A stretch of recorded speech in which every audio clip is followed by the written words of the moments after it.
जो भी है वो लिख दीजिएगा। उसके नीचे लिख दीजिएगा आधा पेज छोड़ के, चौथाई छोड़ के, प्रमाणित किया जाता है कि इस पंजी में कुल पन्ने कितना पन्ना है तो उसको अंक में भी और शब्द में भी जो है सो लिख दीजिएगा। जैसे मान लीजिए 79 पन्ना तो 7 9 और ब्रैकेट लिख दीजिएगा 79, ब्रैकेट बंद, 79 पन्ने मात्र हैं। और उसके नीचे जो है वार्ड अध्यक्ष या वार्ड क्रियान्वयन प्रबंधन समिति का जो मोहर है, मोहर लगा के साइन कर दीजिए, वो भी प्रमाणित होता है। पेजिंग करने का फायदा ये होता है कि वार्ड सभा के बीच में उसमें कोई पन्ना अगर फाड़ेगा तो पेजिंग से पता चल जाएगा कि पन्ना फटा हुआ है। तो आप पे कोई अमूली पदाधिकारी पाएंगे वो नहीं बता सकते हैं कि पेजिंग आप नहीं किए, इसका मतलब अनियमितता पूरी कर रहे हैं आप, तो इसलिए पेजिंग पहले कर दिया जाता है जितने पंजियों में है। पन्ना अगर मान लीजिए फट जाता है तो उसका आप टेप से दिखा सकते हैं, लेकिन पन्ना का पेजिंग पहले करके उसको भी प्रमाणित कर दीजिएगा। तो वार्ड सभा हो गया आपका कि वार्ड, उस वार्ड के प्रादेशिक निर्वाचन क्षेत्र जो वार्ड है, उस वार्ड के जितने भी मतदाता सूची में दर्ज व्यक्ति जो है उस वार्ड के सदस्य होंगे। जब भी आप वार्ड सभा करेंगे साल में कम से कम 4 बार, उस वार्ड सभा में आप उपस्थिति दर्ज करेंगे। सारे विचारों को, निगरानी समिति के विचार को, वार्ड सभा में मौजूद वार्ड अध्यक्ष के विचार को, प्रस्तावों को, जीपीडीपी को, सारा कुछ में ब्यौरा उसमें अंकित रहेगा। वो वार्ड सभा पंजी का है, ठीक है, कम से कम 4। उसके बाद आपका अगला है कार्यकारिणी की पंजी। अभी क्वेश्चन मत कीजिएगा, बताने दीजिए, पूछिएगा फिर मैं ये हो जाएगा। कार्यकारिणी की पंजी, तो कार्यकारिणी की पंजी की साधन आप एक गत्ता वाला रजिस्टर खरीदिएगा मोटा सा, उसमें सेम वही लिख दीजिएगा वार्ड क्रियान्वयन प्रबंधन समिति, वार्ड संख्या इतना, ग्राम पंचायत राज इतना, प्रमाणित किया जाता है कि इस पंजी में कितने पन्ने हैं, मोहर लगा दीजिएगा। लेकिन वो कार्यकारिणी की बैठक हेडिंग दे दीजिएगा उसमें, यानी कि 7 सदस्यीय जो समिति है, जब जब आप बैठक कीजिएगा, कब कीजिएगा, ये बैठक साप्ताहिक होगी और महीना में कम से कम 2 करना अनिवार्य है। 2 महीना में का अंतर ज़्यादा से ज़्यादा इसमें नहीं होना चाहिए, ठीक है। इसकी गणपूर्ति 4 लोगों की कम से कम उपस्थिति से होगी। तो जो भी आप चेक निर्गत करेंगे तो ये कार्यकारिणी की बैठक में ये निर्णय लेकर के ही चेक निर्गत करेंगे। ये कार्यकारिणी की बैठक जो है सुनिश्चित आपकी ये कैबिनेट का बैठक। जैसे मान लीजिए कोई भी निर्णय मुख्यमंत्री नीतीश कुमार जी लाते हैं, उसकी अध्यक्षता मुख्यमंत्री करते हैं ना कैबिनेट की मंत्री में, मंत्रिपरिषद की बैठक, तो वही आपका बैठक हुआ वो कार्यकारिणी की बैठक का। उसके बाद क्या लिखाए हैं? चेक निर्गत पंजी। चेक निर्गत पंजी, जो चेक आप निर्गत कर रहे हैं मार्केट में सब फॉर्म में बना हुआ रहता है, खाका तैयार किया रहता है कि तो चेक निर्गत पंजी में जो उसमें वही लिखा रहेगा सीरियल नंबर, चेक संख्या, चेक निर्गत करने जिसको निर्गत किया गया उसका नाम, किस मद में किया गया, किस तारीख को किया गया, वो उसमें ब्यौरा लिखा रहता है। तो वो फॉर्मेट बना हुआ वो चेक निर्गत पंजी का है। तो ये चेक निर्गत पंजी भी मान लीजिए चेक बुक का हुआ लिखा हुआ उसमें आप हरा गया या नहीं है तो संचिका तो रहेगी, इसमें आप पूरा ब्यौरा लिखे रहेंगे। तो ये हो गया चेक निर्गत पंजी। उसके बाद क्या है? आगत पंजी। आगत पंजी, आगत पंजी मतलब आगत मतलब आना है ना, निगत मतलब जाना। तो जो आगत पंजी आप लोग को तमाम चिट्ठियाँ जो है पंचायत कार्यालय से मिलती होंगी, मुखिया जी देते होंगे, पंचायत सचिव देते होंगे, कभी कभी प्रखंड से भी आता होगा। तो जो चिट्ठी आ रही है आप लोग पढ़ के उसको क्या करते होंगे, फेंक देते होंगे, कहीं पे रख देते होंगे। अब उसको ढूंढने में आ जाता है, ढूंढने में हम मुतला जाते हैं कि कहाँ गया, कौन गया। तो इसलिए एक आगत पंजी होती है, उसमें भी सारा फॉर्मेटिंग किया रहता है कि चिट्ठी में क्या क्या लिखना रहता है, सीरियल नंबर, क्रमांक संख्या 1 है ना, चिट्ठी किस तारीख को आया तो तारीख, चिट्ठी का विषय क्या है, जो विषय लिखा रहेगा वही विषय उसमें लिख देंगे, है ना।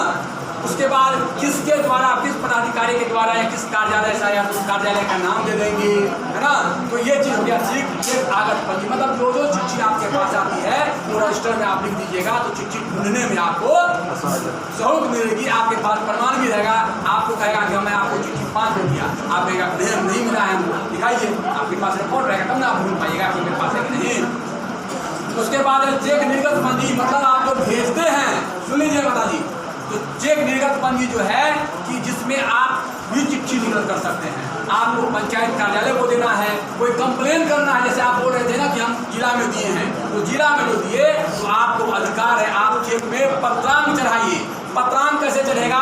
जब से आप स्टार्ट कर रहे हैं तब से 1 हो जाएगा। आज तक आपने कोई पत्रांक का इस्तेमाल नहीं किया तो आज से 1, 2 दीजिए, 3 दीजिए। और प्रत्येक वर्ष जो है वो दिसंबर में ये पत्रांक बदल जाता है। दिसंबर के बाद जो जनवरी आता है तो फिर से 1 से शुरू हो जाता है। याद रखिएगा, इसमें वित्तीय वर्ष नहीं होता है, जनवरी से स्टार्ट होता है। पत्रांक में जनवरी से स्टार्ट होता है पत्रांक में। तो ये सही दिसंबर बीत जाएगा, जनवरी में फिर 1 से आप स्टार्ट कीजिएगा। तो 1 और पत्रांक और दिनांक, जैसे सबसे चिट्ठी में हेडिंग में आप देखिएगा पत्रांक 01 और इससे दाएं तरफ लिखा दिनांक, आज का डेट है जब शुक्र डेट। और उसके बाद आप देखिएगा सेवा में आप अगर पंचायत सचिव को लिख रहे हैं तो पंचायत सचिव और मुखिया जी ग्राम पंचायत राज फलना, नीचा में विषय लिखिएगा। विषय में आप लिख दीजिएगा, जैसे मान लीजिए आपका कोई समस्या है, चार्ज वार्ड का चार्ज नहीं मिलने के संबंध में, माँ से उपरोक्त विषय के संबंध में निवेदन पूर्वक करना है कि मैं ग्राम पंचायत वार्ड संख्या इतना का वार्ड अध्यक्ष हूँ, किंतु मुझे अब तक जो है चार्ज नहीं मिला है, कृपया अपने स्तर से चार्ज दिलाने का कृपा किया जाए। अंत में अपना साइन बोर्ड लगा के तो पत्रांक दिनांक जो आपको जो पत्र निर्गत पंजी है उसमें दिनांक लिखेंगे, उसका पत्रांक लिखेंगे, किन पदाधिकारी को किस कार्यालय को उसका नाम लिखेंगे, विषय लिखेंगे, ताकि आपके पास रिकॉर्ड रहेगा। देखिए हमने आपको 4 बार चिट्ठी दिया है महीना में, आपने कोई सुनवाई नहीं की है। आपने पूछा कितनी बार चिट्ठी दिए, 5 बार दिखाइए, प्रमाणित नहीं है। तो वो आपके पास प्रमाण है, आपके भी ध्यान में रहेगा, संज्ञान में रहेगा कि आपने कितना बार चिट्ठी निर्गत किया है, वो आपका ऑथेंटिक हो जाएगा। ठीक है, उसके बाद क्या है, भंडार पंजी। भंडार पंजी, भंडार पंजी को हम लोग कहते हैं स्टॉक बुक कहते हैं। मतलब आपके वार्ड में अब तक जो भी स्टॉक है, स्टेबलाइजर का वो है, पेन पेंसिल का वो है, रजिस्टर कौन कौन सा है, चेकबुक है, पासबुक है, आपके पास पाइप कितना है, टोटियाँ कितनी पड़ी हुई हैं, जो भी वार्ड की संपत्ति जो उसमें आपने पैसा खर्च किया है, खरीदे हैं, वो सभी स्टॉक पंजी में हो जाएगा। कल होकर के जो आप चार्ज दीजिएगा तो स्टॉक पंजी से मिलान कर लीजिएगा। देखो स्टेबलाइजर वो है ना, कहाँ है, कुर्सी दस को है ना, कहाँ है, वो स्टॉक पंजी आपका जो है उसका सारा बिल वाउचर रहेगा, वो स्टॉक पंजी में दर्ज रहेगा कि आपके पास ये सामान है, वो स्टॉक पंजी में। अगला क्या है, चेकबुक। चेकबुक तो बताइए दिए हैं, चेकबुक तो पासबुक, पहले बता दिए कि पासबुक अपडेट करते लीजिएगा। अभिलेख संचिका। अभिलेख संचिका जो है, कोई भी जो नया एस्टीमेट बनाते हैं आप लोग, कोई योजना चलाते हैं तो उसका एक एस्टीमेट बनता है। एस्टीमेट जो है जेई साहब बनाते हैं। एस्टीमेट में सारा सामान का पूर्वानुमान लगाया जाता है कि अगर मान लीजिए एक टोटी है तो टोटी कौन सा लगेगा, स्टील का लगेगा, पीतल का लगेगा, प्लास्टिक का लगेगा, और उसका मार्केट प्राइस जो है तो वो एक रेट तय करके, रेट से ज़्यादा ही जहाँ तक तय करते हैं, वो तय करके कई वो लगेगा। अगर मान लीजिए घर बन रहा है तो 5 बाय 5 का अगर घर बन रहा है तो 5 बाय 5 में उस घर में कितना ईंट का इस्तेमाल होगा, कितना सीमेंट लगेगा, कितना बालू लगेगा, सारा का पूर्वानुमान करके वो एस्टीमेट का निर्माण होता है। फिर उसको तकनीकी स्वीकृति मिलती है जो जेई साहब को देते हैं, प्रशासनिक स्वीकृति मिलती है जो आपका अमाउंट फिक्स किया गया है पंचायत स्तर से, ब्लॉक स्तर से, वो प्रशासनिक स्वीकृति मिलती है। और उसमें सारा जो है तो उसका एमबी वाउचर ये सारा कुछ मिलके जो है तो अभिलेख का अभिलेख बता रहा है ना, अभिलेख का निर्माण होता है। तो अभिलेख आप लोगों को भी मिलेगा, ये अभिलेख जो पुराना अभिलेख के सारा पंचायत कार्यालय में जमा है ना। आप लोग को कोई नया काम कीजिएगा तो उसका अभिलेख संचिका तैयार होगा। और बोलिए अब कौन सा है, लॉग बुक है। जो अभी बहुत सारे कहेंगे जो संरक्षक हैं कि हमने इतना सारा काम किया, हमको पेमेंट कर दिए, कहेंगे तो उससे सीधा कहिएगा कि आपने जो पेमेंट किया, आपने जो आपको जो पेमेंट करेंगे तो आप किस आधार पर करेंगे उसका प्रमाण दीजिए। तो कहेगा क्या प्रमाण दे, प्रमाण के तौर पर हमको लॉग बुक दिखाइए, और लॉग बुक में जो है कितने बजे से कितने बजे तक आप जो है सो मतलब चलाए हैं पानी, उसको दिखाइए कि पानी चालू करने का समय 6 बजे सुबह, पानी बंद करने का समय 9 बजे सुबह, है ना।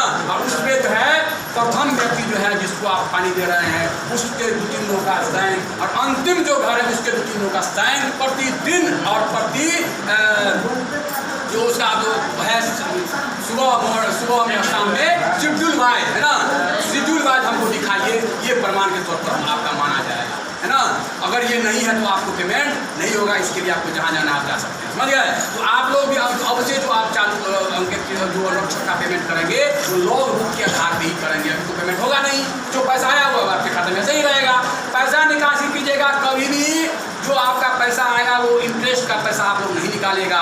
इंटरेस्ट का पैसा ग्राम पंचायत को भी निकालने का अधिकार नहीं है, किसी को भी निकालने का अधिकार नहीं है। इंटरेस्ट का पैसा व्यय करने का आदेश जो है ऊपर से निर्गत होता है कि समझ में कीजिए, तभी आप कर सकते हैं, समझ गए। अनुरक्षक का पैसा आ रहा है तो उसका पानी दीजिए। अनुरक्षण का जो पैसा आता है देखभाल करने के लिए, मेंटेनेंस के लिए अटल से आएगा ना, पर जितना वसूल कीजिएगा उसका 50% है ना, तो वो पैसा से आप जो मेंटेनेंस कीजिएगा वो आप उसमें उसका जो है कर सकते हैं, ठीक है। और है कुछ निरीक्षण पंजी है, एक निरीक्षण पंजी होगा, उसमें भी आप उसको सदा पन्ना में आता है या फिर फॉर्मेट बना हुआ आता है। निरीक्षण पंजी है कि कोई भी पदाधिकारी आपके वार्ड में आए, है ना, कोई भी पदाधिकारी जांच में आए, मुखिया जी आ सकते हैं, पंचायत सचिव आ सकते हैं, प्रखंड विकास पदाधिकारी आ सकते हैं, प्रखंड पंचायत राज पदाधिकारी आ सकते हैं, डीएम साहब आ सकते हैं, या कोई अन्य गणमान्य व्यक्ति आ सकते हैं, विधायक जी आ सकते हैं। तो जब वो सारा मुआयना कर लेंगे तो आपसे वो मांगेंगे कि निरीक्षण पंजी कहाँ है तुम्हारा, ये दिखाओ। आप उसमें कहेगा सर मान्य नहीं है, तो वो आपको आपके विरुद्ध लिख चले जाएंगे। निरीक्षण पंजी रहेगा तो निरीक्षण पंजी में वो जो है अपना मंतव्य लिखेंगे, एक्सलेंट लिख देंगे, वेरी गुड लिख देंगे, गुड लिख देंगे, सही तारीख मार देंगे। या कमी रहेगी तो कमी में भी वो लिख देंगे कि ये कमियां हैं, इसमें सही करो। तो ये निरीक्षण पंजी आपके पास होना ही चाहिए। आप ये मत सोचिएगा कि निरीक्षण पंजी रखेंगे, आज जो पदाधिकारी आएगा उल्टा सीधा लिख के चला जाएगा तो हम जिसमें रखबे नहीं करेंगे बच जाएंगे। नहीं रखेगा उसके लिए भी आपको डांट सुनाएंगे, उसके लिए भी जो है तो वो लिख के जाएंगे अपने रिकॉर्ड में। इसलिए ये रखना ही रखना है। देखिएगा कि अच्छा काम हो रहा है तो लिखवा लीजिएगा कह करके, और नहीं मांगेंगे तो दिखा दीजिएगा। क्या निरीक्षण पंजी का जो है उसमें आप लोग खुद नहीं लिखिएगा, आप जो बड़े पदाधिकारी हैं, जो आपके जो सीनियर जो है मॉनिटर वो जो आएंगे वो मांगेंगे आपसे, उसमें अपना मतलब वो भी आएंगे ना जांच जैसे ब्लॉक स्तर से कोई अधिकारी जाते हैं या जिला से आते हैं। हाँ, जेई साहब भी मांग सकते हैं, पंचायत सचिव भी मांग सकते हैं, प्रखंड विकास पदाधिकारी भी मांग सकते हैं। जो आपके वरीय पदाधिकारी हैं वो आपसे निरीक्षण पंजी की खुद मांग करेंगे। डीएम साहब आएंगे तो निश्चित मांगने करेंगे, एसडीओ साहब आएंगे निश्चित मांगने करेंगे, बीडीओ साहब आएंगे तो मांगने करेंगे। भले इधर मान लीजिए छोटा छोटा पदाधिकारी आएंगे वो नहीं मांगे, आपको छोड़ दे उसके लिए, लेकिन बड़े पदाधिकारी आएंगे नहीं रखिएगा तो उसके लिए भी आप लोग दो बात सुनाइए ये बात है। इसलिए निरीक्षण पंजी होना चाहिए। और कोई पंजी है सर जितना चाहिए पूरा बाहर से ही खरीदना पड़ेगा। ये देखिए अभी तो आपको